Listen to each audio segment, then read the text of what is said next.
tuning into Roll Call. The movie you selected is Focus, starring Will Smith.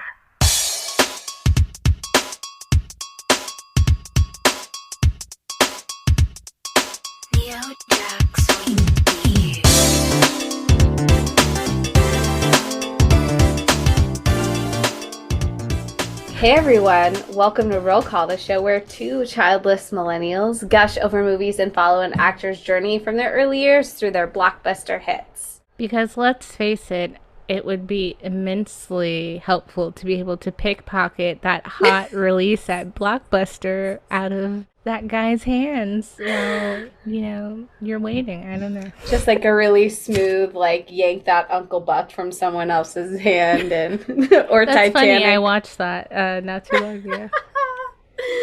Love it. I know there are so many times as a kid where, I'd be next to my parents at checkout and I would see the gorgeous wall of candy galore and I just wanted to take it so badly, but I never had the gall.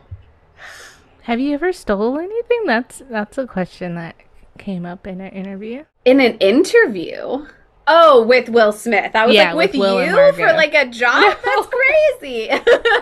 Yes, you're on Shoplifters list. Can you explain?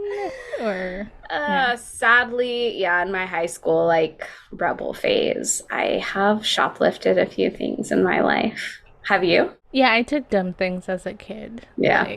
I took this Dragon Ball Z coin because I don't know.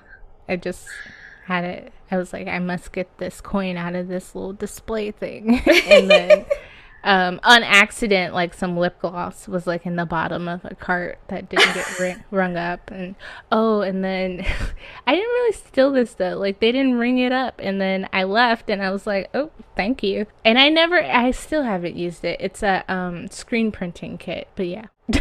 Whoa. I don't have a penchant for just taking stuff though. Oh yeah, not anymore, definitely. But definitely remember feeling the rush of walking out of the Gap with a tank top and being fuck yeah. But then being so petrified afterwards that the mall cops, the Paul Blarts were following me around. But anyways, hello everybody. I am Bria and we have our bull and cow for this season. Some people are hammers and others are nails. I'm not quite sure which I am yet, but maybe by the end of this episode, we will find out. It is so funny you said that because I was getting major Geely flashbacks with watching this movie today. I was getting a lot of Geely odd vibes from this film. So I'm really excited to unpack that. Yeah, it just I have feelings about this. I have movie. A feeling we're gonna have different opinions on this movie. Okay. Oh, grab your chips and guac and your buttery popcorn, everyone. It's a girl fight. It's about to be a what? What's your intro? That was it.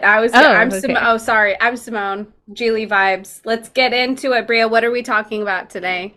In today's episode, we'll chat about Will Smith in the 2015 romantic crime film Focus. So, Simone, take us on a trip back to February of 2015. Yes. We've said this before, just a little bit more creative and not so repetitive with pop culture stuff as much as we can. That was one of the things that was so great about early on in this Will Smith season that offered a lot of toys that we got to talk about, the BK toys that came out. Now, Focus obviously doesn't have any toys, but what happened in February of 2015 was the 58th annual Grammy Awards. I think it was for Men in Black 3 that we talked about the Billboard Awards because that came out in May. But in February, in an era when much of the prevailing cultural dialogue revolves around race relations and personal empowerment, the big winners at the 58th Grammy Awards reflected the currency of the times. I'm reading this straight from the teat of the Grammy Awards website. With 11 nominations, Compton, California rapper Kendrick Lamar went into music's biggest night as the most nominated artist since Michael Jackson and Babyface each scored 12 for 1983 and 1996, respectively. He took 5 Grammys, including Best Rap Album, for To Pimp a Butterfly, and Best Rap Performance and Best Song for All Right. There were other performances that night by Alabama Shakes, Taylor Swift. That was a big night for her, taking Album of the Year for 1989 among 3 other awards. We also had other award winners going to D'Angelo, which makes me think about our watch Simone's live reaction to the D'Angelo music video. Diplo, Jason Isbell, Maria Schneider, Ed Sheeran, Skrillex, Chris Stapleton, and The Weeknd. Rising up to paraphrase the Grammy nominee performer Andra Day was the theme of the night. In addition to Lamar's wins and triumphant performances, there were other noteworthy moments. There was a Glory performed by Common and John Legend, which went with the Selma film. There was also a performance by Layla Hathaway, who won Best Traditional R&B Performance category for Little Ghetto Boy, a song about overcoming the consequences of growing up in the inner city poverty. I did not know her father was Donny Hathaway. Makes so much sense. Nepotism. It was also a night of official goodbyes. So Lady Gaga did a big tribute to David Bowie, who had died earlier that year.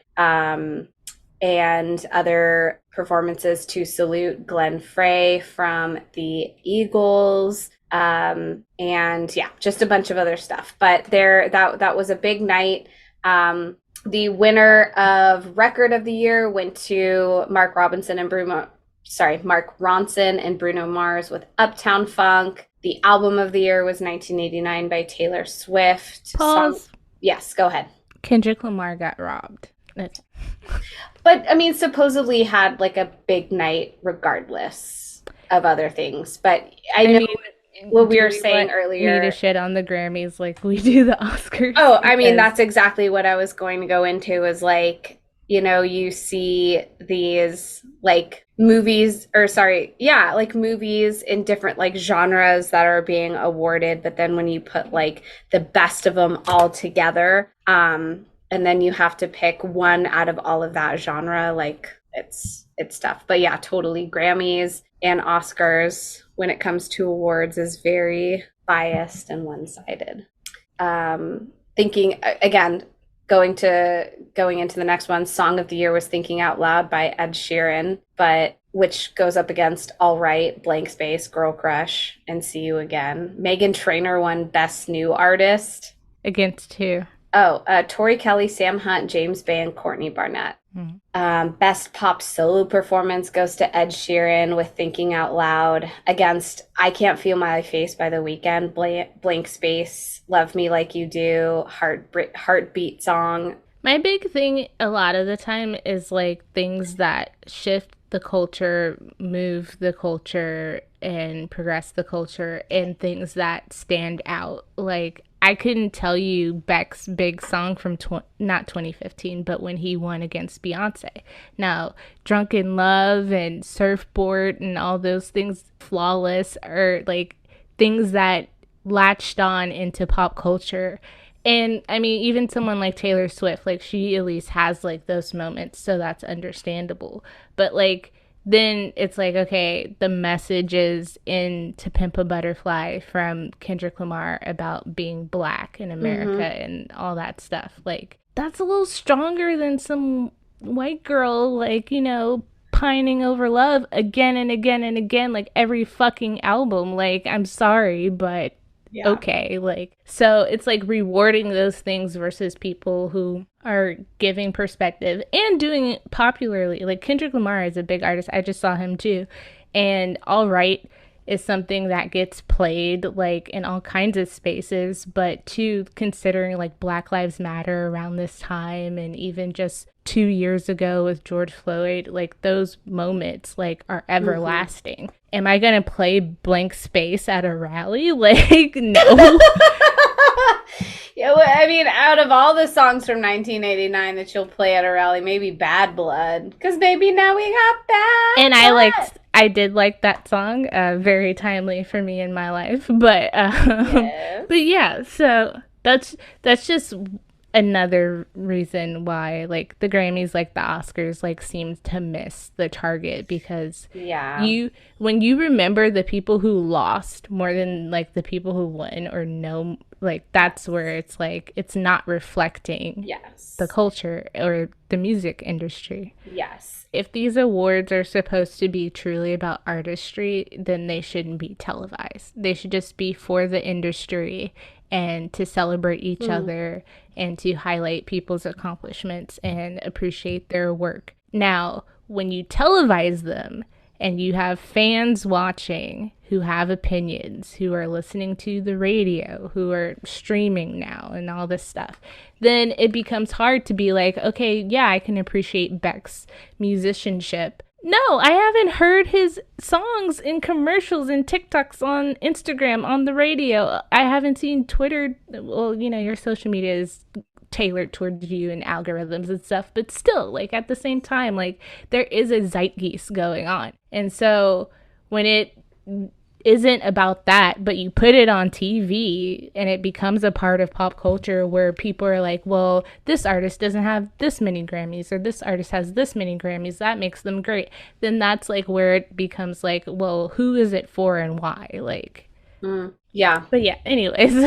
No, it's a great point. The other thing that I linked in there were the outfits of the night. The Grammy 2015 fashion live from the red carpet. This was the year that Rihanna had that gorgeously, like, it looked like bubble wrap, like pink bubble wrap dress. A fashion icon. Truly.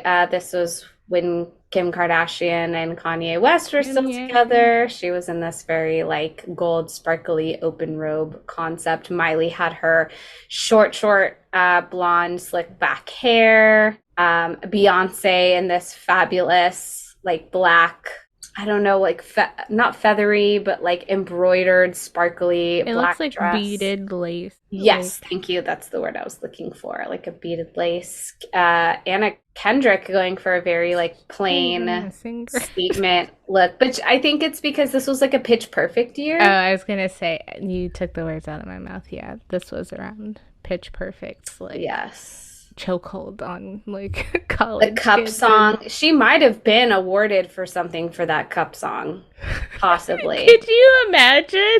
Like, if she wins best. And she's up there with like a red Solo cup and she's performing it. I'd be the IGGY of Iggy Azalea. Oh my gosh. Yeah, this halo braid. She's looking straight up like she's coming from the Midsummer movie. That did not age well. It Taylor didn't. Swift looks amazing. As always. Lady Gaga looking it's cool in some Art Deco glittery fashion. Catherine McPhee, who's already kind of irrelevant at this point. Jennifer Hudson, Nicki Minaj, and I feel like black is the night, like the color of the night. A lot of people wearing like sleek black, very metallics, form-fitting, beaded metallics for sure. Yes, because looking at Rita Ora and Gaga and Kardashian, they're all in like very similar. Even Katy Perry. Yeah. So that's the 57th annual Grammys in 2015 as a little snapshot of what else was happening in that month. But is there anything going on in Bria's pop culture corner of the world? I just wanted to take a moment to talk about some things in hip hop and rap. 2015 we'll be talking about again for Concussion, so there's some bigger things that I'll say for that. But from Double XL magazine, since we run out of sources for Vibe, and I think Jet magazine by now is not really doing anything anymore. But anyways, we have 5 songs from the top, or the best songs so far in 2015 that I at least would like to mention. There's some other songs on there that I'm not very well versed in, but we have our introduction, or at least my introduction to Post Malone. White Iverson comes out in 2015. Fetty Wap, the infamous rapper with one eye, releases My Way, which was so... Maybe won't you come my way? Because this is like really big on like trap, right? This is like when this trap is kind of like huge. the beginning of like trap becoming mainstream and stuff. You have a very classy song by Jadina called Classic Man. I'm a classic man. Yes, that's a good one. Again, The Weeknd with I Can't Feel My Face, who won a Kids' Choice Award about a song about how he couldn't feel his face because of cocaine. Yes. So, lovely pop culture moment. But you know that they didn't really need to clean much up for the Kids Bop version because there's really no cussing in it. So it's just like, I'm sure the music video that went with it, instead of it being all drug, it's just like maybe they're chugging some like sodas and they're like, I can't feel Oh my god, on a sugar high. The last song definitely had everybody in a chokehold because Paul Walker passed away, and the Fast and the Furious movie that coincided had a beautiful song called See You Again by Wiz Khalifa. So that was like everywhere. I think it was like #1 for like weeks. So. And then out of the 5 biggest dance crazes of 2015, here are 3 that I think most people should know. And we've got the whip / the name. Okay, of course. The dab, which like every fucking little kid just like. This was before I got my official like teaching credential. This was like before I even moved to China, so I was just subbing, but I was like the resident substitute at the school that I work at now. And I remember a kid for Halloween one year was like a horse and like wearing like he had a horse mask, and then he was carrying like cans of whipped cream. He was like, watch, it was like whip and nay nay, and I was like, wow, this is the youth.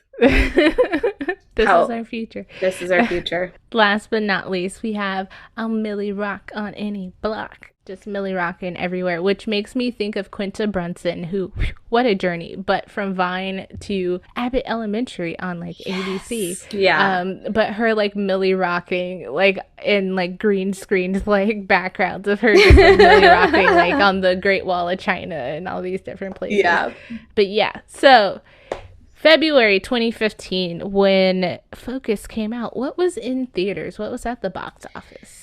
So Focus came out in February. It was released February 27th, so right after Valentine's Day weekend, which I guess kind of makes sense, but I could have seen this being a nice like date night Valentine's weekend. But in addition to Focus coming out, we had a John Wick movie. I just put a John Wick. It was like John Wick Ascending or something like that. I don't know. I didn't look it up, but it wasn't the first one. We have a Kingsman Secret Service, The Duff, which I hate this term, Designated Ugly Fat Friend, Hot Tub Time Machine 2, Jupiter Ascending, and the blockbuster of the month, the one that all the horny moms were going to go see, 50 Shades of Grey. Have you seen 50 Shades of Grey? I have not, because I heard that the movie was like so tame compared to the books that it wasn't really that worth it.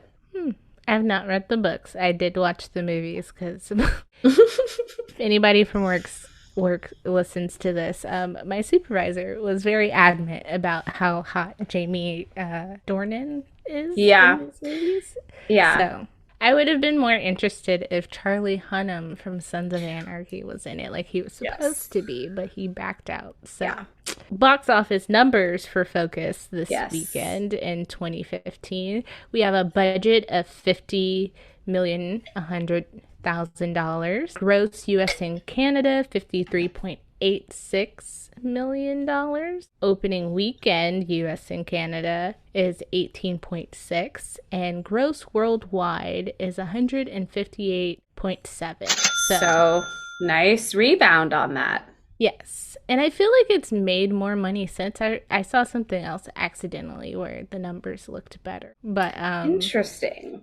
I think pretty impressive. Totally. After Earth. But yeah, well, I think it also helps like with the budget being lower than a movie like After Earth, when it makes, twice, almost like 3 times its amount, like it feels a lot more. So it's nice to hear that like larger number.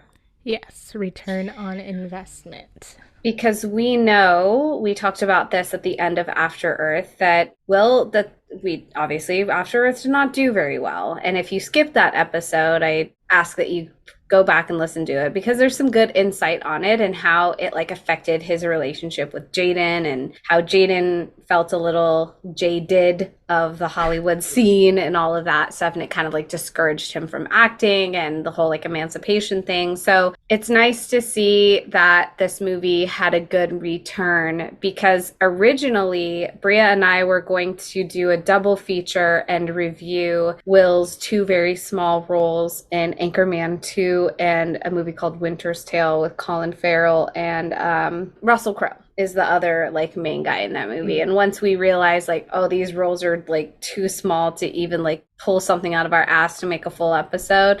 So, I did a little digging and research, and there are a couple of articles out there that exist that talk about like how Will's ego was hurt a little, I think, after Earth, and he just kind of wanted to take a bit of a break. I know that it's addressed in the book, which we'll talk about once I finish the book, and we'll have our little book club episode. And so, yeah, but it's nice to see a kind of a main character energy, good role back in the saddle after taking a little bit of time off with some smaller, lesser known roles. Yes, Big Willie is back. He does talk about like shifting from taking or wanting his movies to be like number one, make this much opening weekend, all those big kind of, we think about his early 90s run of blockbuster hits, and just making movies to have fun and that are, with great people and creative. And that is to say, because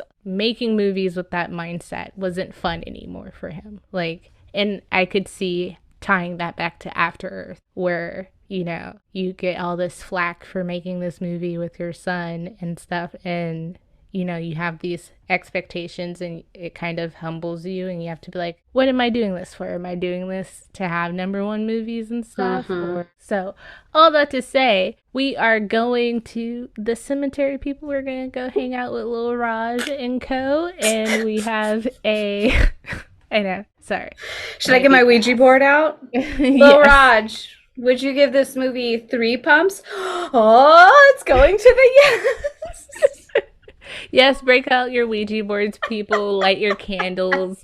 Gather around as we summon the spirit of Roger Ebert, and we head over to his website, where there is a review by Christy Lemire for Focus. Simone, how many stars, not pumps, do you think Christy gave Focus? 2.5. 3. Okay. So I'm going to do something different, because this review, I actually think is pretty good, but it also summarizes the movie really well. And so just a 2-for-1 shot right here. All right, let's do a combo. It starts out, gorgeous people in expensive clothing trade snappy banter in luxurious location. It's all giddy, fizzy fun until it isn't anymore in Focus. But co-stars Will Smith and Margot Robbie remain consistently charismatic, even once the script for this heist caper collapses in a punishing pile of its own twists and double crosses. For Smith, Focus functions as a return to form, which admittedly sounds odd in describing a box office titan who hasn't really gone anywhere in the past quarter century. But recent years have treated him so kindly between the ponderous 7 pounds,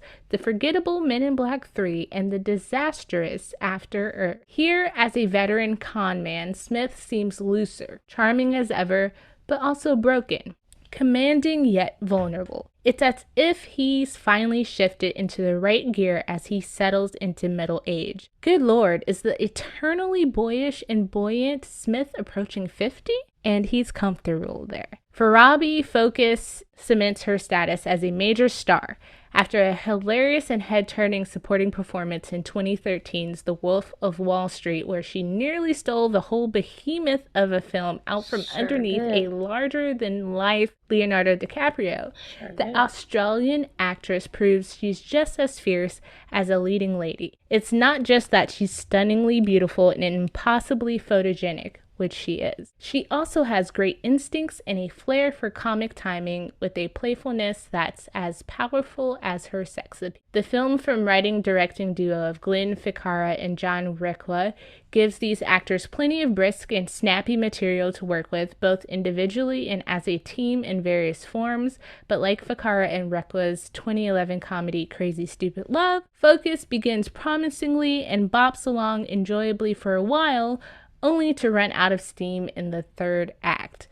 At the start, though, Smith's Nikki and Robbie's Jess enjoy crackling chemistry as strangers trying to outsmart each other over wine and candlelight at an upscale Manhattan restaurant. The way cinematographer Xavier Perez Grobert often shoots them, sitting opposite each other at a table in an opulent setting, bathed in sultry light, is reminiscent of the Steven Soderbergh classic, Out of Sight. I wrote that down. Out of sight in ways that surely can't be a coincidence. She's a small-time hustler trying to weasel her way into more lucrative gigs.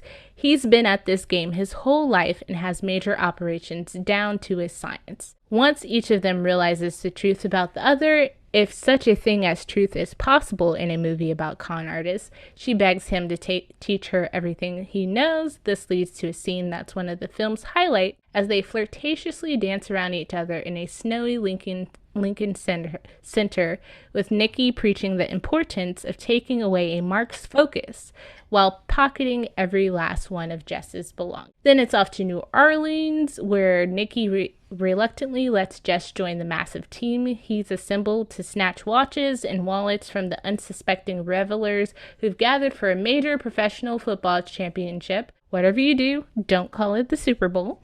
Turns out she's a natural, a massive distraction in a tight dress with a light touch, as revealed in a beautifully edited sequence in the crowds of Bourbon Street. And Jess distracts Nikki too, as the thrill of wrongness of it all gives way to not entirely convincing romance. The Superdome itself provides the setting for the film's tour de force sequence, in which Nikki's gambling habits put him in perilous peril with a high roller and amusing B.D. Wong in a luxury suite. This section of the movie could function as its own freestanding short film. It has such a strong arc and it provides such a heady mix of tension and laugh. I wouldn't dream of giving away its surprises, but I will say this. You will never listen to the Rolling Stones overuse Sympathy for the Devil in a film the same way ever again. If Focus could have ended there, it would have been a dazzling little gem, but it keeps going, traveling to Buenos Aires 3 years later. There, Nikki is running another scheme for wealthy race team owner Gaga, Rodrigo Santoro, involving duping his competitors with some high-tech thingy that makes cars go faster. What the device does isn't important, but the way Nikki uses it to manipulate everyone around him is what sets up the film's climax, albeit in rather flimsy fashion. More importantly, Buenos Aires is where Nikki reunites with Jess, who's now enjoying a life of wealth and comfort as Garriga's girlfriend. Of all the gin joints in the world, right? But while Jess insists she's left her life of crime behind, nothing in Focus is ever that easy.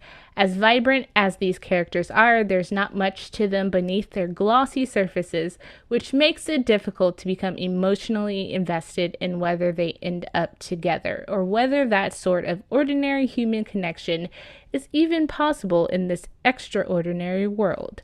Nikki at least has a backstory about a cold-hearted father, which is intended to explain his inherent cynicism. Jess isn't even afforded that much characterization. We know in a movie like this that we in the audience are played just as much as the poor fools on screen. In theory, that's part of the fun, trying to stay a step ahead of the action and often failing. But Focus is all surface, all artifice, to the point where we can't help but expect the duplicity. And the twist comes so fast and furious toward the end, they feel more like overkill than a shock. The trick that makes Robbie's character such an expert thief, her light touch, is the very thing the movie loses towards the end. But I thought it was really well written. Oh, totally. And it absolutely summarized. So nice twofer with that one. Yes, so Simone, plop yourself down on the bench of butter. How I'm just going to sit on an entire melty bench of butter. I dare you to ask Kevin to make you a bench that looks like a stick of butter. I'm just saying. He would do it. He loves a project. Anyways, all right. If you're asking me how many pumps of butter I would give Focus, I, out of 4 pumps, would give Focus 2. Now, that is because I'm going to be really clear when I'm reviewing this movie. I'm going to try really hard to just kind of focus more on Will Smith's acting. It wasn't an issue that I had with him or his character. The main beef that I have with this movie was how they really downplayed Margot Robbie, and how I really wish that I feel like her character was severely underutilized and hypersexualized. And dare I say, I feel like I could have really seen J-Lo in this movie as the leading lady, but like Simone said that, not me. I really could have seen her do great in a role like this, but not so much the like helpless, I want to be part of your group thing. It's kind of like you need me more than I need you, but she ends up joining there. I just really could have seen her like Karen Cisco and Out of Sight. Exactly. But I'll get more into that later. So Focus gets 2 pumps. It wasn't a terrible movie. It just, I found a really, like, my eyes would roll and get like stuck in that position for a few times. So yeah, I'm torn because I feel like I really agree with this review. I do think it could have been a lot better. Like, there's so much potential there. So like I'm torn between like 3 and 3.5. So I guess I'll just go 3. It was good. I think Will and Margot Robbie, they work together again. We'll see them in Suicide Squad. And so I think that their chemistry was okay. I wasn't completely convinced of like this relationship. And I think the review pointed out a good point is that we don't get a lot of characterization of who Jess is that well. Yes. And like you said, like maybe she's underutilized in this role. To counter your Simone's J-Lo suggestion, I actually thought this is where I see Eva Mendes like as that girl is, like, you know. So yeah, and those 2 ladies too are of a certain age, so I feel like they were definitely trying to go younger and like a little more helpless. Some actresses who were up for this role surprised me. This originally was intended... Sandra Bullock. No. Because I feel like she was up for every role that J-Lo got. She was. And actually, I just learned, like, Sandra Bullock got a lot of roles because some people turned down stuff, like, that she wound up getting, which is just the name of the game, I think. But anyways, some...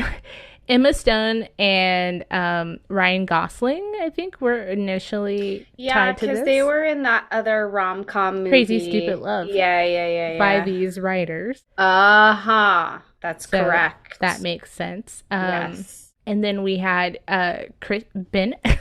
Mr. Jennifer Lopez's husband, Ben Affleck, and Kristen Stewart, which I was just no. I could see Ben in this movie, but like him with Kristen Stewart, now talk about a flat character. Yes. Yeah. She just, I'm trying to get the watch, okay? Brad Pitt also was offered this role. I could see that. It's very Ocean's 11 adjacent to me, so that is understandable. But once Ben Affleck dropped out, Kristen Stewart dropped out. You also have actresses like Michelle Williams, Jessica Biel, Rose Byrne, Olivia Munn, who were possibly in the running for this role. And at this point, I feel like we're just talking about cast. So let's get into Margot Robbie and her role and character in this movie. So to start off, I think her audition story is so like unique for this movie. Do you know it, or because I've been talking for a while? So no, please go ahead. Oh, so Margot Robbie was vacationing with her brother on an island near Croatia or in Croatia, and she got a call that they wanted her to audition for this movie. So it was like, boat, bus, airport, another plane, where she had to travel. She lost her luggage along that journey and had to go to New York to audition for this movie. So upon losing her luggage, of course, like she doesn't have like a change of clothes, makeup, or anything like that. So she's like just kind of like in what she was in like this whole time. And so she goes to the audition. She's on time. Will is late. And so, he's like, Mr. I can imagine like him just being like Mr. Cool, like, oh, hey, sorry, I was in Queens, took a while to get here, my bad. And she's just like, I just came all the way from Croatia and I'm on time. And allegedly she calls him a dick. But yes, so her audition story goes something like that. She also knew who she was up against. Like, I don't know if they were there auditioning too as well. I know sometimes they'll have like a little waiting room and you get like but she's like, with everyone who, like, I knew that these other women were, going up for the role. I didn't think I would get it. And then just like the circumstances of the audition. So yeah, girl's got chops apparently. So she does. And like you had mentioned in the Lil Raj review, was that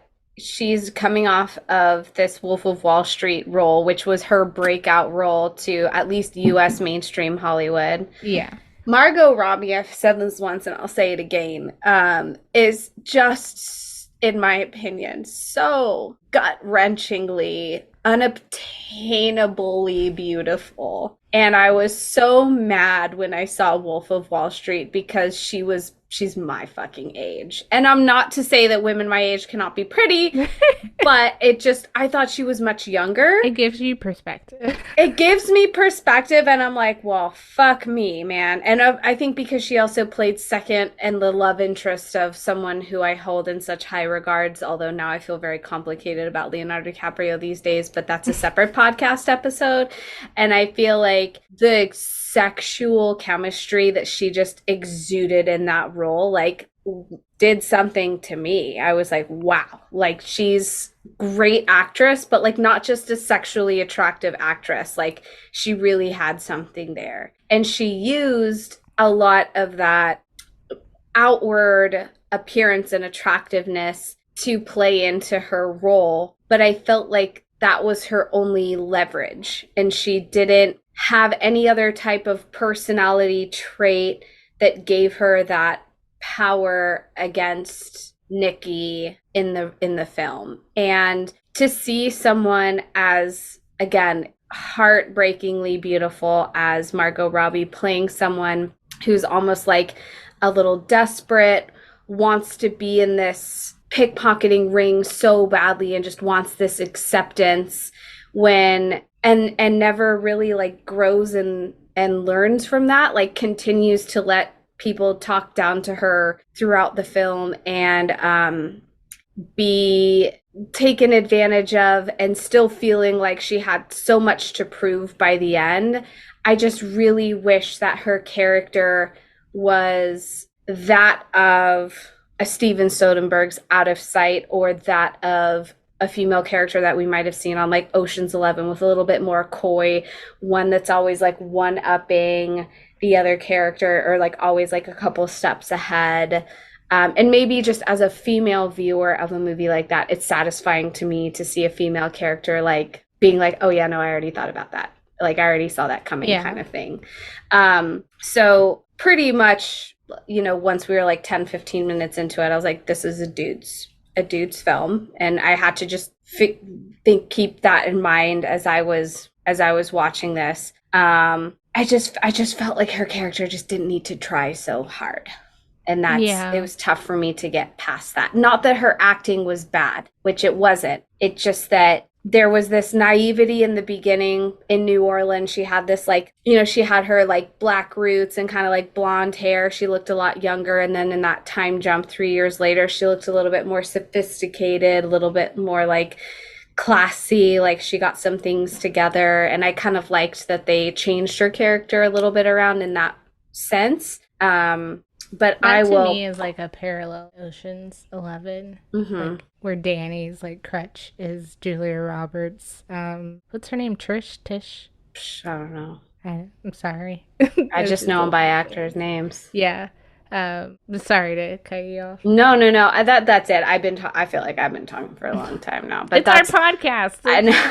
But that honestly, that was my biggest gripe of this movie. Yeah, I didn't necessarily, when I was watching it, have such a problem with it. But talking about it and thinking about it more, I wish that she was more of, I understand her being, very green in the beginning. That's a good way to explain, the focus and the sleight of hand and the pickpocketing and the schemes and all that stuff. Because if you already have people who know what they're doing, that makes that a little bit more of a hurdle to okay, how do we, show the audience or tell the audience what, Nikki's about or this is about.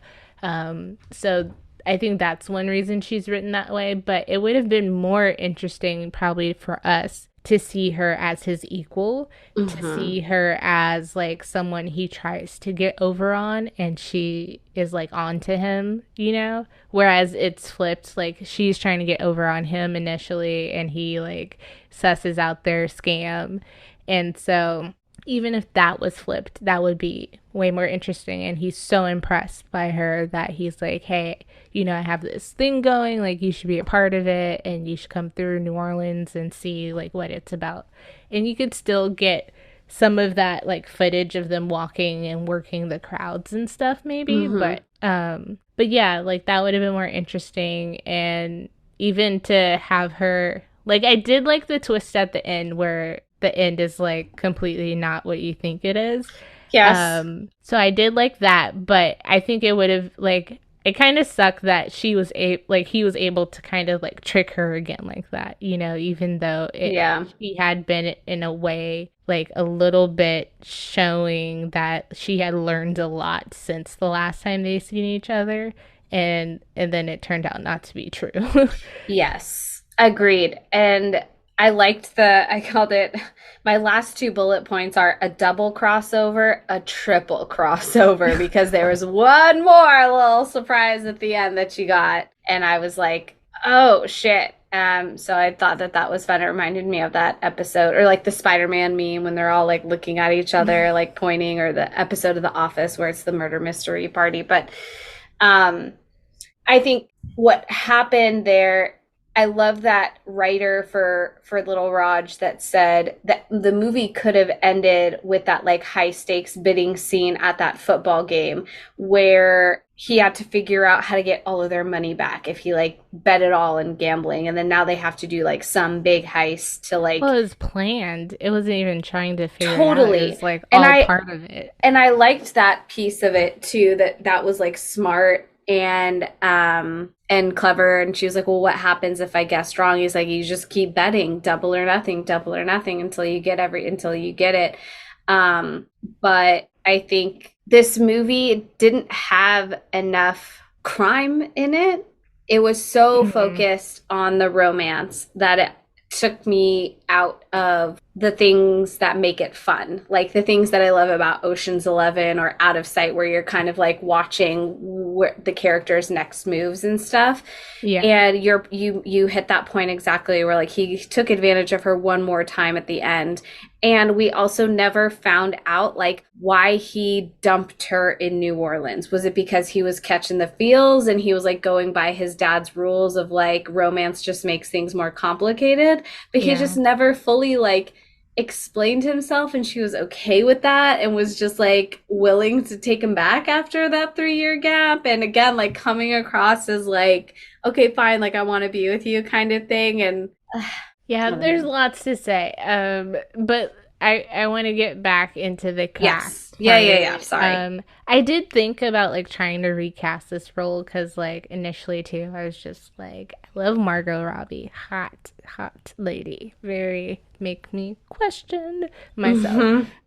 But part of me was just like I said, Eva Mendes. I could too also see J-Lo, but part of me was like, why couldn't a black lady be in this? And two, unfortunately, my answer is that like I tried to like I even looked up like actresses under 40 because I'm trying to like gauge the age range at that time. But like I just think that unfortunately I don't have an answer because like it's like black actresses that I think of are definitely in Will's age range, and so that necessarily might not work. And then black actresses don't get afforded these kind of roles and opportunities, so it's maybe a little bit harder to see some of them in these like kind of movies and roles. And then that, and then they just get like, we see them in certain types of movies all the time. So like it's just like I thought of like Nicole Bahari, but then like a lot of times when I think of her in like 42 or like, you know, these smaller kind of roles. It's like gorgeous, would love to see her like in something like this, but then it's like a question of like I don't know if she's capable of something like this. I might think so, but I don't know. It's not for sure. It kind of reminds me of Gabrielle Union's role in Bad Boys too. Oh yeah. And that's an age gap that I think would be like somewhat appropriate. She could have been in this. I think I could see that actually. Because Margot Robbie's about half of Will Smith's age, right? Yeah, I could see Gabrielle Union. I thought about Kerry Washington, and I was like, no, she's too like serious for this, in my opinion. Although she's been in comedies and stuff, but and then someone I thought of was like Gugu McBath-Raw, and she's like kind of younger, but yeah, I don't know. It was just very hard for me, and that's sad. That made me sad. But I do think Eva Mendes would have been interesting. All the other white ladies they were looking at was like, why? No. Yeah, going back to like Emma Stone again, I think she's beautiful, and unfortunately this happens in her typecast in Hollywood, is that people think she's too like girl next door, or like she's cute quirky, but not she's not the hottie who's gonna like distract you to steal your expensive ass watch. Like, maybe she's the awkward girl that's like, oh my god, sorry. Yeah, that could work. But okay, white lady, but Margot Robbie's a better actress than her. So this is just purely off looks. But Blake Lively, but she's not a good actress in my opinion. So I'm glad she snagged Ryan Reynolds. But anyways, we have Rodrigo Santoro, who plays Jess's other love interest towards High 6 Degrees. Yes. He was in What to Expect When You're Expecting with Jennifer Lopez. He played her husband. Loved seeing him. Thought he did in a bigger role this time. Yeah. That was cool. Had some lines, had some like emotion going on at some points. He's handsome. This character I actually really loved. Farhad, played by Adrian Martinez. He was like the comic relief. So he was great in his role of kind of playing like the go-between for a while between Jess and Nikki. Gerald McRaney played Owens, who turns out to be Nikki's like sort of adoptive father, and taught him everything he knows. BD Wong plays the gambler at the football game, who I didn't recognize initially. Huh? Oh, you didn't recognize him initially. No, yeah. And then I'm like, oh, SVU. Like, oh, see, so I'm thinking automatically Jurassic Park. He was like the main DNA person, and then he was the voice of Captain Lee Shang in Mulan. I didn't know that either. He was not the singing voice. Donny Osmond was the singing voice, but he was the speaking. And then I have a coworker who's related to him. So, well, no shit. Yes. Oh my god. Good for you, BD Wong. Good for you. You have Brennan Brown, who plays Horse, who's kind of like Nikki's right-hand man. He's explaining a lot of the scheme and sleight of hand stuff. He's very exposition-y. Yes, which, like, I kind of wish he was involved more, like, in an Ocean's 11 type thing where you have Danny and you have Brad Pitt's character, and, you know, there's this kind of, like, go-between between them. Like, he wasn't around enough for me. Then you have Robert Taylor, who I feel like I must mention because I watch Longmire every so often on Netflix. And so it was interesting to see him in a movie and with like an Australian accent. And I didn't know he was from Australia because Longmire's set in like Montana or Wisconsin or somewhere, and he's a cowboy, so he's a sheriff. So I also didn't know Margot Robbie was Australian either. She does fake like a New York, New Jerseyan accent pretty well. But anyway, so a pretty strong cast, a lot of fresh faces. There's not a ton of super duper well-known recognizable people, but yes, I think that could be interesting or a detriment. It could have been more interesting if some of these were like, you know, very popular, well-known actors too, like Ocean's, the ensemble cast. And I think they were smart in casting non-recognizable faces with this one, because if that was the case and there were more recognizable actors within more equal amount of screen time, it would have been too much of an Ocean's movie. And I think that they tried budget wouldn't have been. Right. So I'm glad that it focused, even though, you know, the main love story in Oceans is between Julia Roberts and George Clooney, but there are other plot points happening. So, but with Focus, it felt like the main plot point was this relationship between Jess and Nikki. Yeah. It to me, it's like if it needs to either be like Oceans or even Out of Sight, where there's like this like tension but from a distance, or it needs to be like we're going at each other like a Mr. and Mrs. Smith. Like, yes, absolutely, I can see that too. And honestly, I wrote like that all came up in my notes of like I'm getting these vibes, I'm getting these like strange mix of like Out of Sight, Parker, Hitch, Gigli, Ocean's 11, just like all of that got kind of like jumbled and came out, and this was Focus.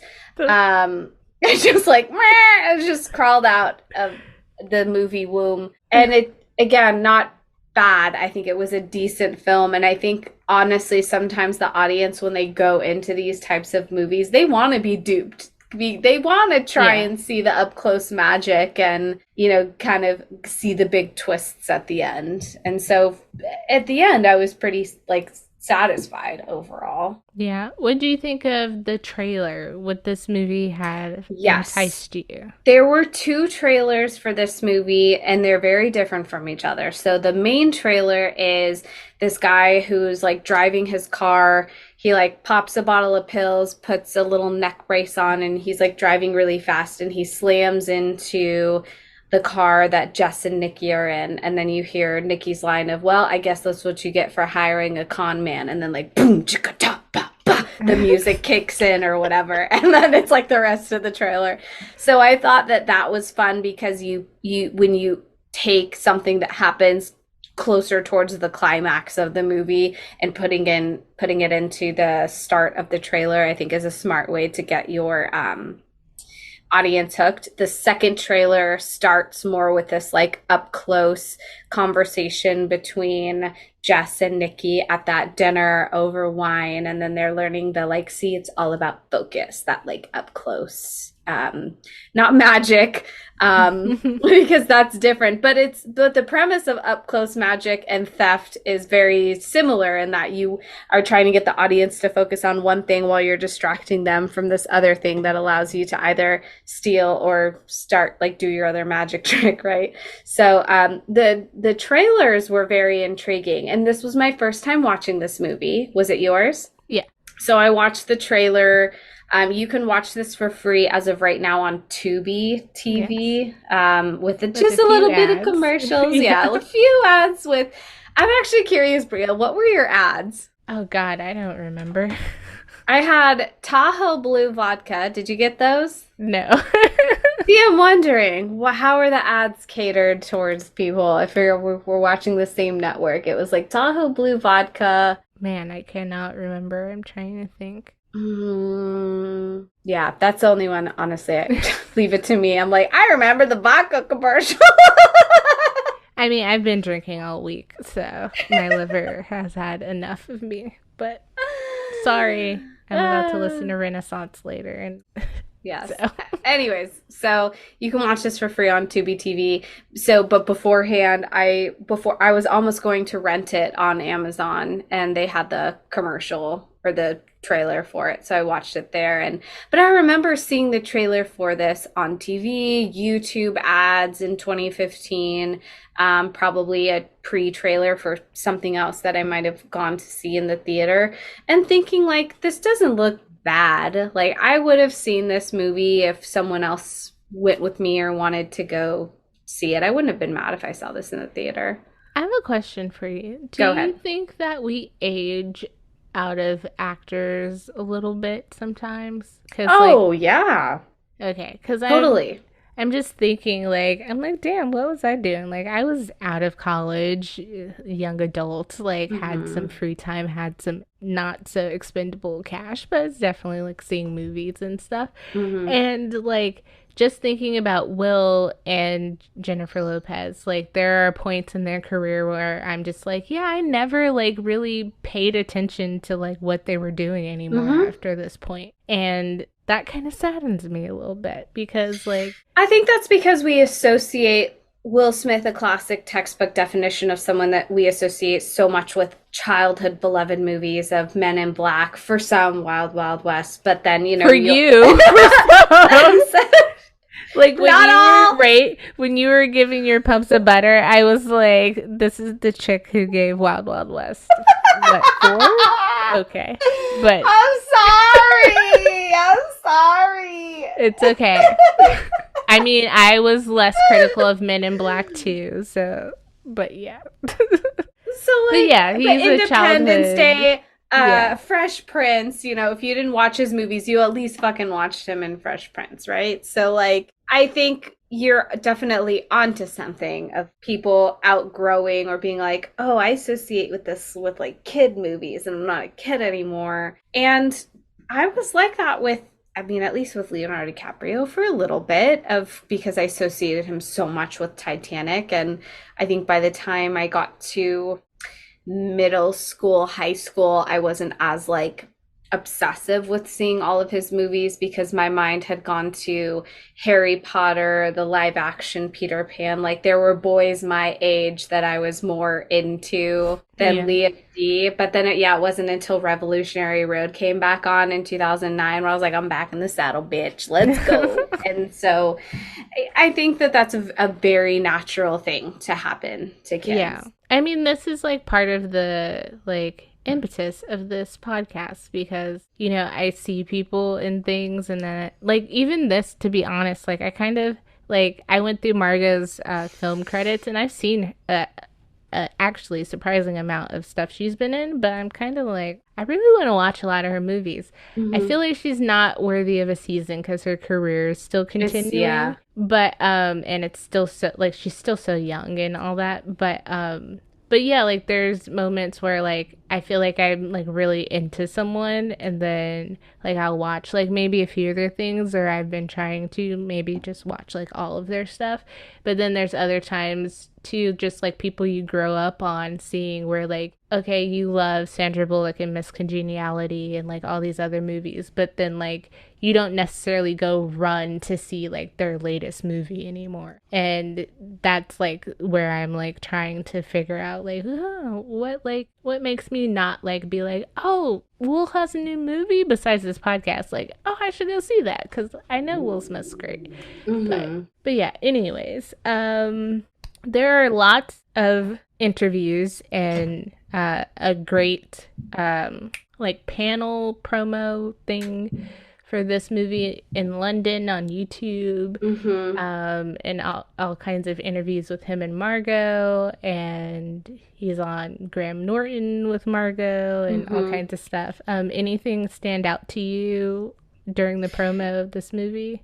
I liked the interviews where they were together, you know, because this is really equally their movie. I think Will Smith is still top billed over Margot Robbie, but equal screen time, I would say, ish between the two. I believed their chemistry in interviews more than I did believe their chemistry on screen.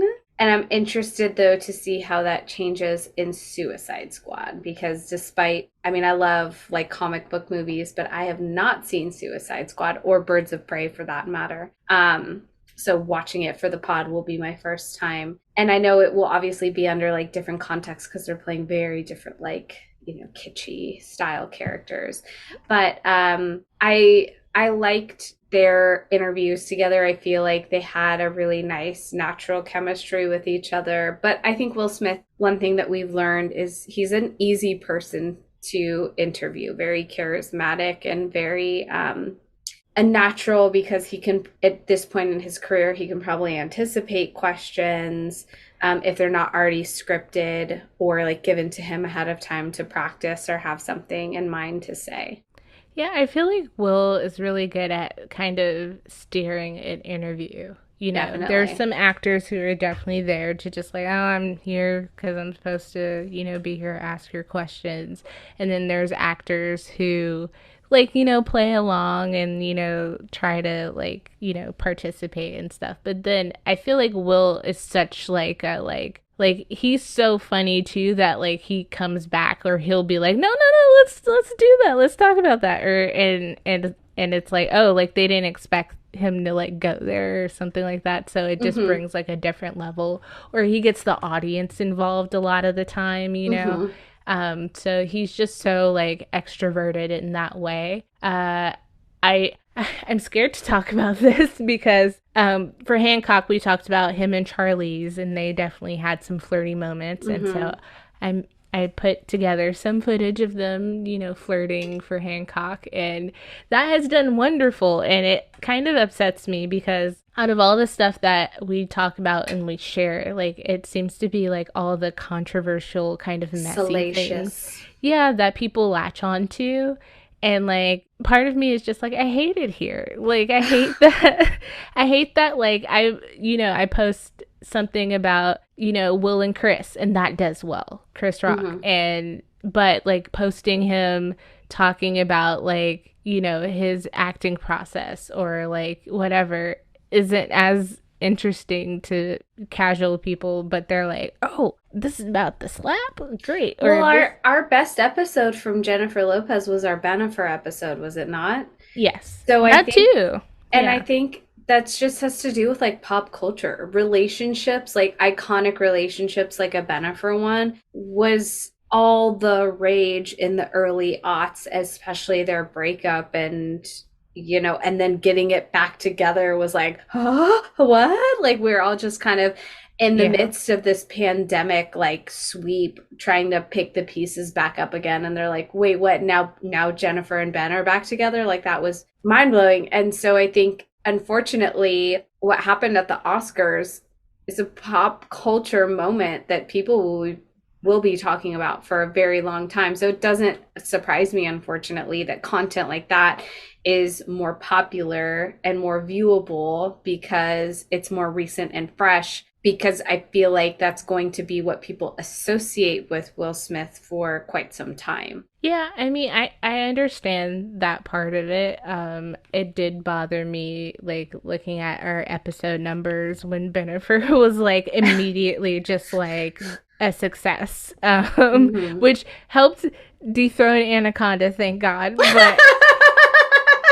But still, I, like, part of me is just, like, I look at pop culture, like, maybe, like, this is terrible, but, like, think of, like, a sewer and a manhole cover, and, like, the manhole cover flies off, and, like, this ray of, like, radiant green, like, glowing neon light is, like, shining out, and so everyone's like, oh, like, what's going on? What's that? And so everyone's looking at that, but no one's going into the sewer or being like, why is it glowing? Like, what's going on? What's down here? Like, because it's literal shit and it doesn't matter.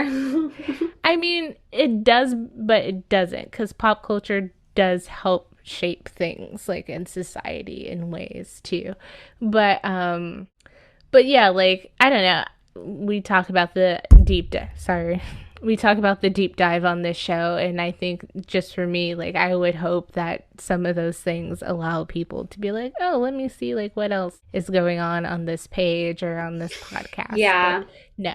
So Well, that's fine, I guess. the other thing that goes with it too, is that I know I'm this way when I listen to other movie podcasts, is that I'll probably won't listen to an episode unless I've seen the movie. Oh, me too, yeah. So with J-Lo, it didn't surprise me that like the more common Made in Manhattan, Wedding Planner, those movies were more listened to than yeah, I'm talking more so social media than the episodes. Yeah. But yeah, whatever. People like the easy, like, you know, McDonald's of it all. like, oh, we're talking shit about Will Smith or J-Lo? Yes, I will tune in for that. Super size 2-minute clip. Yeah.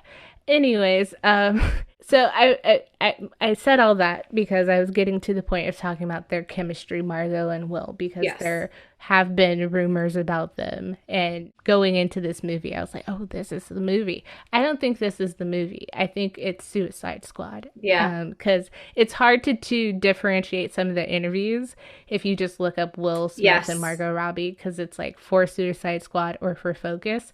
So I think Suicide Squad is only 1 year difference. Yeah, which is crazy. They're promoting Focus and they like were starting and had already like signed on for Suicide Squad. So part of that intrigues me. But I don't want to be messy. I like Jada Pinkett Smith. I know a lot of people that if I talk about Will or the podcast, they're like, oh, you know, I don't really like Jada, or she's weird to me now, or whatever. I like her. I like them together. I like their relationship, their commitment, their openness, their vulnerability, all that stuff. So I don't want to talk about this like in a messy way where I'm like, ooh, salacious. But I do find it too, we do know that there were entanglements and agreements that were agreed upon maybe around this time. I have to double check. But like, I do find like his chemistry sometimes with his co-stars very interesting, like going from Charlie's to now Margot and seeing a little bit of that. And so you can definitely tell he's smitten. And I don't think Will is ashamed of that either, because in one of the interviews, they're talking about their chemistry, and Will's like, oh yeah, when Jada found out that Margot signed on and we're talking about her, we Googled her, and she's like, oh, you need to get in the gym if you're going to be on screen with this girl. Like, you are not going to embarrass me, like, doing scenes with this woman. And he looked good. There were a couple of shirtless post-coist moitus sweatpants. Not gray, but they could have been. we had some shots. I didn't realize Will had, like, a deep V at some point. I was like, oh, Mr. Smith. But yes, lots of shirtless moments, lots of like ripped shirt moments towards the end where I was just like, oh, okay, hello, Mr. Chest Hair. I didn't know Will Smith had chest hair either.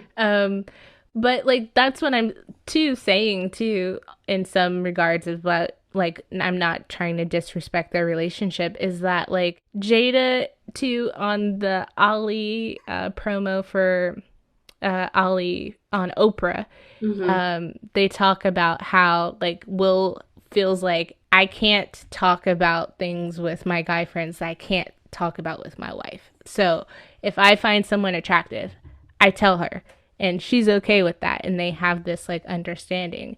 And I think that's dope. Like, I'm sure she recognized how hot Margot Robbie was her damn self. So I don't think that like their chemistry or like flirtatious nature, which I don't think it's that strong here. I think it's stronger come Suicide Squad. I do, because I think that has to do with Harley Quinn, and Harley Quinn is like quintessential, like fucked up in the head, crazy, like sexy girl. So but too, also I saw a video of like Margot Robbie flirting with like her co-stars, and like Leo was on there. So I wouldn't be mad if Margot Robbie was flirting with me either. So me either. And if she got mad at me and like put her little stiletto heel up in my face and pushed me down, I'd be like, yes, ma'am. See, step on us, Margot. Step on us. me. But I say all that to say, like, their chemistry is great off camera. I think it compared to on, and I think that could be just because, like, you know, in the process, like, just like getting to know each other and growing, and they both have really nice things to say about each other. I do want to talk about, like, why he took this movie or what interested him on this movie. And so he did like Crazy Stupid Love by the writers, so that was like one reason. And then two, this reminds me of I Am Legend, where like there's so many types of genres in this movie in a way. Like it's a heist movie, it's a love story, it's, you know, all these, it's an action movie in some senses. Like it's all these different things and not just one thing, kind of like I Am Legend was. So that seems to be kind of a pattern. Like that's something that seems to catch his attention with movies a lot of times. And two, he really was interested in like the morality of this character, of someone who's committed to like lying and wearing a mask, and how can you have love if you're always lying and stuff. And two, he mentions at this point in his life that his journey is about vulnerability and being authentic and authenticity. And so having to play a guy who decides like to lie all the time helped him kind of explore like that other side. So like those are things that I think are awesome when actors can talk about those things. So yeah, I like that. They did improv a lot apparently during this movie, so I thought that was interesting. I wouldn't have expected that of Margot. Yes, we know, but like I was like, oh, that's impressive. And they had a pretty like loose set, it seemed like. And I think you can see that in her face quite a bit, especially the scene when they're in the snow and he shows her some of that stuff. I keep on wanting to call it up close magic, but it's not. But it's just the focus. You know, your main objective is the focus, right? Yeah. If you're looking here, I'm taking over here, whatever. You can see these facial expressions where she might not have seen it coming, or might not have known what he was going to say, or like where he was going to place his hand or whatever. And so I can definitely see that in the film. Yeah, a lot of the just to talk about like practical magic, they did work with a sleight of hand artist. Yes. And they sleight of hand, that's the word I've been thinking of. Yeah. They talk heavily about that process, and there's some behind the scenes stuff with him talking about like helping Margot learn, and she picked it up really quickly. Yeah. They don't talk so much about Will Smith like learning about it. He talks more so about like the psychology of it, which just shows you like Will is such kind of like a nerd, where like he's just like, it's so interesting like how, you know, we think we're so smart, and the brain is slow and it processes things. Yeah, that's like what captivates him, not that like, oh hey, I'm able to take somebody's watch. He's like, the way your mind works and you're able to do that, and you know, all that kind of stuff. But two, the end scene, which by now you're either going to watch this movie or you've watched it. So here we are. Spoilers. Let's do it. The end scene, he said that they improv'd quite a bit of that. And so I could see that too. There were a lot of great acting moments and reactions from Margot in that scene. Yes. The double crossover felt pretty authentic, because there was, you know, he said his bit of like, okay, I've been playing you. I knew that you were with him, meaning Garriga, Rodrigo Santoro is his character. He's like, I knew you were with him, so I like planted this thing in this necklace that I gave you, and like I infiltrated your like emotions or whatever. And then Garriga laughs and he's like, you fucking idiot, I've been trying to bang this chick like for 2 weeks and she like won't have anything to do with me. And she's like, I was just trying to steal his watch the whole time. And like he's never even been in my hotel room, we're not together, it's not a relationship. And so the authentic reaction of finding each other out was pretty good. And then the last twist was that the character Owens, who was kind of like Garriga's right hand man, like money handler, turned out to be Nikki's quote unquote like adoptive father or whatever, and was like working with Nikki the whole time, infiltrating and all that stuff. Yeah. So her reaction to seeing, like, because Owens had to shoot Nikki at one point to like make it seem like they were getting away with this crime, but he knew where to shoot him, that it like wasn't gonna hurt him, which is like suspect, but right. That's a risk. Like, Dad, you could have literally killed him, but you didn't, I guess. And so then he was just like, oh, you poor thing, you must be so confused, and you can like see it on her face, like, what is actually happening here?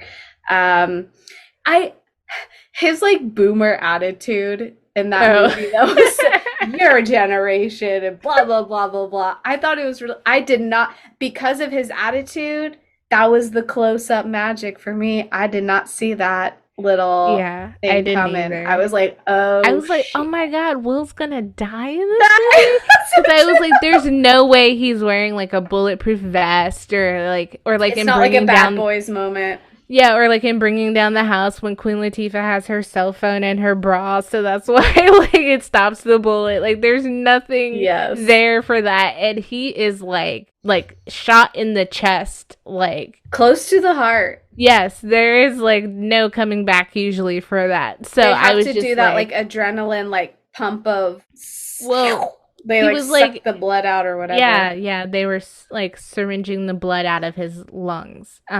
But yeah, I was not prepared for that. I was like, damn, like that's a fucked up way to end this movie. Like, but okay. And Will typically doesn't, well, except for 7 pounds, but that was for an honorable reason. He typically doesn't just die in movies. He has a superballistic complex. If you listen to Big Willie style, you know what I'm talking about. Anyways, wow. But yeah, that twist was crazy. And even then, like at the end, there still was another twist. Like his dad takes the money and is like, I'm just taking the money, you're not getting any of it. And like, he's like on his deathbed kind of like, he's like, I'll see you at Christmas. And then they go into the hospital and they're like talking, and then she's like holding him up trying to get him in, and then something, I don't know the line, but he like looks and she has the watch she was trying to steal that whole time. Yes. So like even stuff like that, like where it's like, oh my god, I didn't even like notice that. And yeah, like I feel like most of the crimes and stuff were interesting enough. It's just like maybe like it needs to be more of that. Also, I didn't need the time jump like that. I feel the same way. Yeah, so I mean it definitely had potential, and like the review said from Lil Raj's website, written by Christy Lemire, like that like third act is strong. It just feels disjointed. Like there's nothing wrong about what happens in where are they? In Buenos Aires. Aires, yeah. There's nothing wrong with like that sequence of things. It's just also too, let's go back after all the all the football and New Orleans stuff. He just pulls over and it's just like, here's your money, we're done. Yeah, you did your job. Yeah. And that's him like trying to be like a hard ass and protecting himself and not getting emotionally involved. But at the same time, like it feels so abrupt. Like, and at that point I thought I didn't even know where we were going with this, like, to be honest. So yeah, I know I said this earlier, and I'm sorry, I should have saved that rant for right now, but that's like one of the things that really took me out of it was there's nothing wrong with having a time jump in your movie, but it was very unexplained, and we can kind of piece together that he dropped her off in New Orleans to protect himself and possibly to protect her from any potential danger.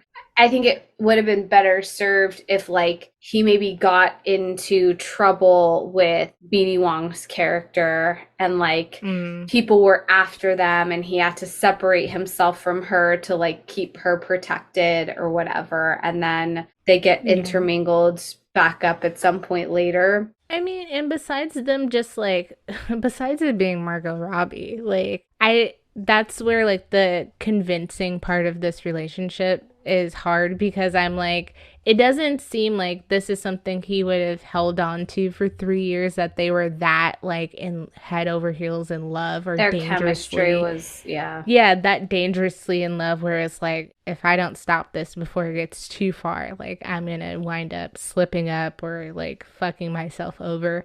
Like, if it was that level better convincingly, like over a little bit more time, because it felt pretty immediate. It was like they met, he caught her con, he taught her or talked to her, and she's like, I want to learn some stuff. Flew her out to New Orleans. They do this gig, they sleep together, all that stuff, and then he's so caught up already that it just wasn't like, it wasn't that kind of like Pretty Woman. It wasn't even like Out of Sight, where it's like strong tension of like, ooh, damn, they need to fight, like, you know.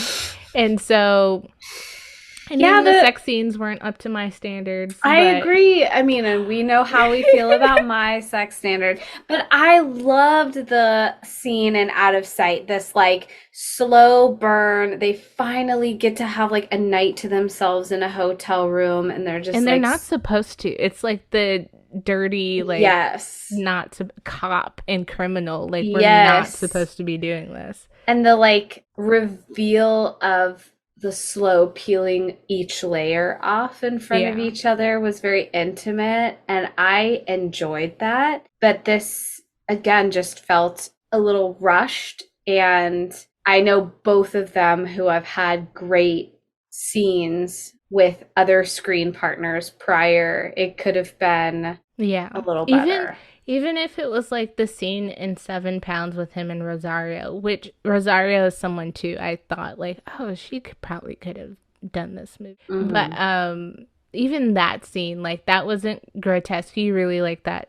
I did. It was scene. Nice. It wasn't too over the top for you. Yeah. Like, even that, like, just that level of intimacy and like just connection was like through the roof. And I didn't get that with any other sex scenes. It was just like, it felt like, oh yeah, this young hot girl I'm mentoring, like, I'm a banger, and like, this is what's happening. But yeah, like, I just needed something more that convinced me of their relationship. So besides like it just being Margot Robbie, I didn't have strong believability in him like chasing after her, or like her wanting to get back with him. Like, besides the fact of just like, they gonna get together, right? Like, this is what's gonna happen. Any questions you'd possibly like to ask about this movie? We didn't even really talk about Will's acting choices. I know.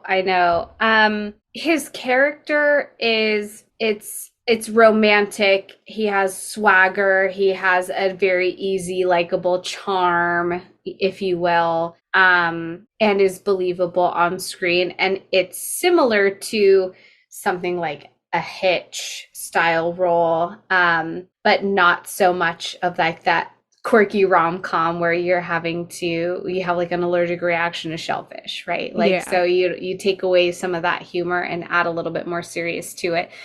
My question for him is like, what about these like con artist roles do you see yourself in? Because in some ways I feel as though acting is a con artist style role. And I think a lot of intimate couples in Hollywood may struggle with that. For example, if Kevin was a famous actor and I was just myself, 7th grade middle school teacher, I would be like, how do I know that you're telling the truth and you are not acting when you're with me? And I wonder if even the Margot Robbies of the world and the Kate Winslets and these like beautiful Eva Mendes, J-Lo people, these beautiful people in the world struggle with that concept with their partners of like, how do I know you're not conning me and this isn't like for publicity or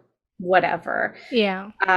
Because I just think that every actor, in a sense, is paid to be a con artist. I I would say I'm not an actor, but just thinking maybe from the perspective of an artist, like I think that a lot of times too celebrities talk about like they want a difference between like these are characters I play, this is who I am, or you don't know who I am. Like that's a private side of, and just thinking too about like the process of getting into character, of developing a character, of things like we'll talk so much about being on set and being in location and how much that like helps, you know, infer his performance and his understanding of like the world that he's in, and even how hard it was to like turn off like from Pursuit of Happiness, from 6 Degrees of Separation, and those things. And so I would think that like celebrities, when they're done with the character, as much as possible, like want to be done.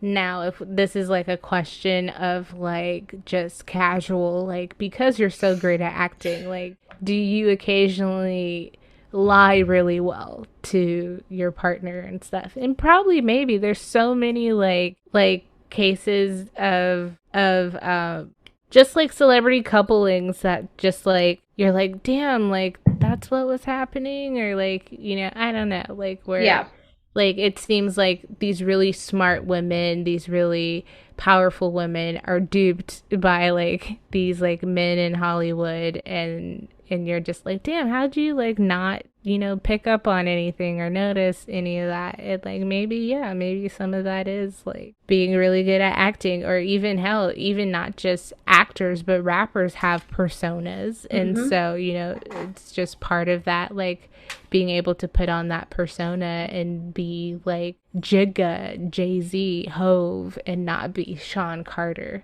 you know, like, so I don't know. That's it. That is a profound question that I'm sure some celebrity psychologist has great records on. Yes. Do we want to backtrack a little bit and talk about Will's performance? Because, I mean, I thought it was solid. Like he said, very Hitch, very Mike Lowry. Like, Yeah. But for once, he's like a criminal, but super smooth. A criminal with a heart of gold, if you will, because had specifically said, like, we never do the big heist. It's like to stay small, like we have to stay low in order to keep our business like lucrative, right? It kind of reminds me a little bit of the movie Baby Driver, which if you haven't seen that, great soundtrack, but it like the premise of Baby Driver is this like the main character is like the getaway driver of all of these like bank robber heists and always gets like a cut of it, but at the end of the day he doesn't rob, he doesn't use guns or weapons or anything, he's just a really good driver and gets these people out of the situations and saves money to like, you know, whatever, his parents were killed in a car accident, yada yada yada.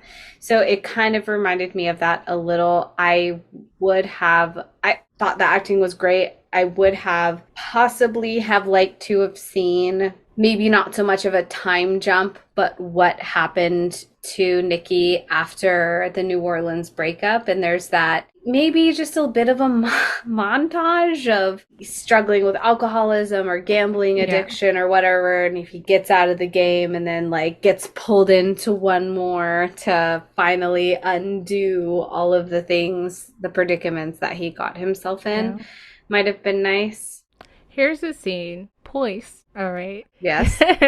If you don't know, that is post-coitus. Yes. Post-coitus coming out of that moist. But after him and Margot Robbie's character Jess, after Nikki and Jess maybe have sex one time, I feel like that's a great time in movies usually where there's like an air of vulnerability, you know? They bring up something. Yeah. Like, oh, like, how'd you get this scar? What's this? He had tattoos in this movie, too, which were, like, tastefully small, but I noticed. And so, chef's kiss to that. But, like, what does this mean? And maybe he goes into his past a little bit, and maybe we see some of that vulnerability, some of that emotion.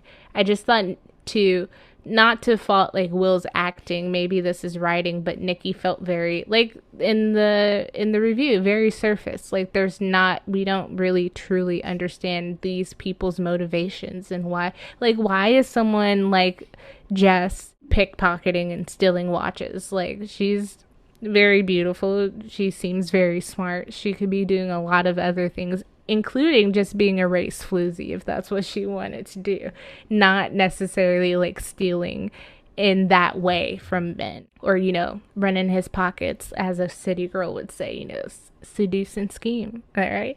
But and two, like Will's character Nikki, like we get a sense of like who he grew up around, but like you still have a choice in life. Like he could have definitely started out this way, but then found a straight path, but understanding that a little bit more. So I feel like that too would have added a little bit more to this film. So I think we've talked about a lot of things we would change already. So would you see a sequel to Focus?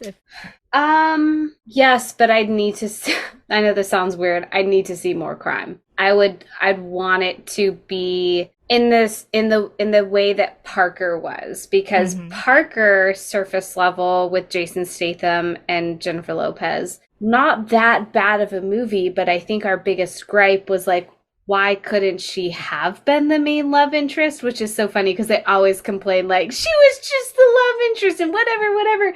But in this sense, her character on that was like so resourceful and like scrappy and like followed Parker around and like knew that the bad guys were onto him and all that stuff.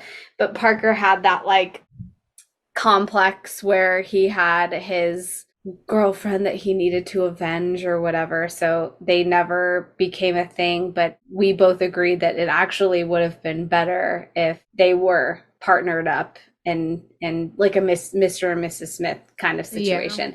So I would love to see something more like that, where there's more crime, and possibly put them into more of like a higher stakes action role, because I think it's great. Like Margot Robbie has proved that she can face against danger after being kidnapped by Garinga and Owens and brought to this ending like shootout scene.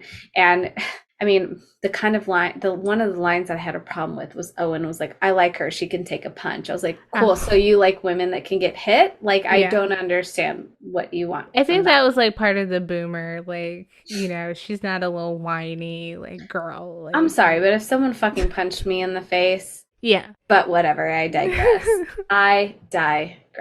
I would like to see them in more of a just higher action. I could see a sequel being a possibility.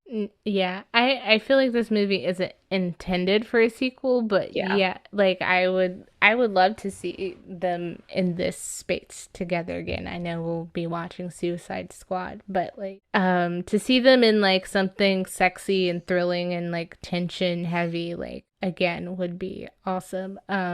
And just more of a partnership, more of like a equality type role. Maybe it is like him avenging her in some way, like a scheme goes too far and she's like in kind of like a Taken, I guess, but she's in danger somehow or something like that. I do want to go back though, when you asked about like what like entices Will about these con movies. Nothing to do with the con, but like I wound up accidentally watching something for Concussion. And because that comes out next as well. And it's a Hollywood Reporter Roundtable, which I'm sure we'll talk about in depth for Concussion. But Samuel L. Jackson is there, and so they're talking about roles they turned down, and Will turned down Django. And part of the reason he turned down Django, which I find really interesting, it says a lot about him in other ways, is that him and Quentin Tarantino couldn't agree that Will wanted Django to be a love story. And he was like, I can't understand why he'd do this for revenge. Like, for me, it has to be like love. It has to be the ultimate, like, I'm going to avenge my wife, the ultimate love story or whatever. And I think that says a lot about part of focus too. Like, you know, I don't think Will would have just taken like a con man role just for the sake of like being a bad boy and a con man. At the center of this is a love story. And in one of their interviews, they do talk about like how like most movies are love stories. Like he brings up Bad Boys and he's like, that's still a love story. It's a bromance. Like, you know, at the center of most movies like is love of some sort. And so I think what appealed to him about this was like all this like love story part and interest. And if you're going to go that way, I just wish it was deep. But yeah, I don't know. Pretty good movie. Could have been better. Not disappointed. Not the worst movie. Totally. Yeah. Do you have a snack and a cocktail for this lovely paper? I do. There were a few cocktails that I had in mind, but the one that came forward and to the front, I guess, was a glass of Malbec. At some point in Buenos Aires, when Jess and Nikki meet back up again after their 3-year gap, he kind of like follows her and gets her alone in a little alleyway, which sounds bad. The way he does that is also like clever. It's smart. It's like a con way. Basically, he like acts as though a woman like left her purse when she was like getting off on the bus, and so Jess's character, who is now, you know, good, takes the purse back with good intentions to return it, and then Nikki is waiting for her, and he pours this glass of Malbec, and she just goes, "Oh, Malbec, like that's what the drink of choice over here is. Plus, I can read the label." But I just think that there's something very sexy about like sipping a glass of red wine together and having a nice conversation. Well, in the beginning, when they first met in the restaurant where she was like pretending to be creeped out by this guy. Yes. And she's like, "Can you be my boyfriend?" And then they have dinner, and later. That's very out of sight. Like the scene where they're just like in this dimly lit restaurant with like beautiful warm lighting and stuff. And they like have multiple glasses of wine, I think. Yes. And, you know, they're talking and very close. And like in the... That was a beautiful point too in the review, was like this out of sight-esque like pairing them over very luxurious and beautiful backgrounds just together at a table talking and stuff. But yes, a Malbec, which is funny because I think in Parker we said like wine too, because like she's like, I gotta have a glass of wine. Oh, Chablis, that was Chablis. Drinks this whole thing of Chablis. Very specific wine. Snack by chance? I am going paella. I just kind of wanted something that was like Spain inspired with, I know Buenos Aires is not necessarily in that region, but I just was thinking of like something that you would have at like a fancy resort by a racetrack. I feel like paella would be there. Yeah. Yeah, or like a seafood like stew. Yes. Yeah. But I might go like New Orleans and go like gumbo or jambalaya or something. Yeah. Just drink wise, the martini scenes when it was like just water and olives. Yeah, that's a great con too, is like him pretending that he's drunk, but he ahead of time is like, "Hey, I'm an alcoholic. If I ask you for a martini, just give me water with olives, okay?" And so they're like, "Oh, okay, yes, sir." So they're doing that all night, and then he bumps into Jess unbeknownst to him, and so now he's wrecked, and so he goes to get an actual martini. He's like, "This is water." Yeah, and he's like, "Oh, I know about your condition, sir. Like, don't worry." And he's like, "No, like I want vodka." Funny. So I've had an espresso martini. I had one in Chicago for the first time, but martinis always look so glamorous to me, and I still have yet to have one, so that's next on my list. And I feel like I've said this before for other movies, but yes, a martini with olives, or maybe just water with olives, is like that's what my liver would probably want by this point of the week. But yeah. I think that we did this movie justice, hopefully. Yeah, this was a good movie to come back after Earth, and it's nice to see Will back in a role that's a little bit more of his speed. And I kind of feel the same way about our next week's film, in that I think Will really hits this great sweet spot with charismatic, funny, but with a dark side leading man, and then also these like dramatic roles. So we're gonna see that switch back next week. So let's go ahead and outro this episode out. Thank you for listening to this week's episode, and to the people who've stuck with us so far, please come back for another episode of the con man's version of Inside the Actor's Studio. Well, you thought we were James Lipton, didn't you? We conned you this whole time. You're like, wait, what? This isn't James Lipton and Roger Ebert's show? It's just two women talking about movies? Or Ebert and Siskel. 2 thumbs up. I swear, that needs to be our Halloween costume. This is the best outro. It really is. Seriously, if you like us enough to stick around, take another deep dive down this I am DB rabbit hole with us. We're getting closer to the end, everyone. We will be discussing Will Smith in the 2015 drama Concussion. Yes, and on that note, if you've got nothing better to do, go figure out a theme to watch a bunch of movies you've never seen. Like, I might be watching a lot of Margot Robbie movies. I'm just saying. Ayo, I will join you on that, because I'm also very much a fangirl. I'm your host, Simone. Subscribe to This Blessed Mess. Leave us a like if you are into it.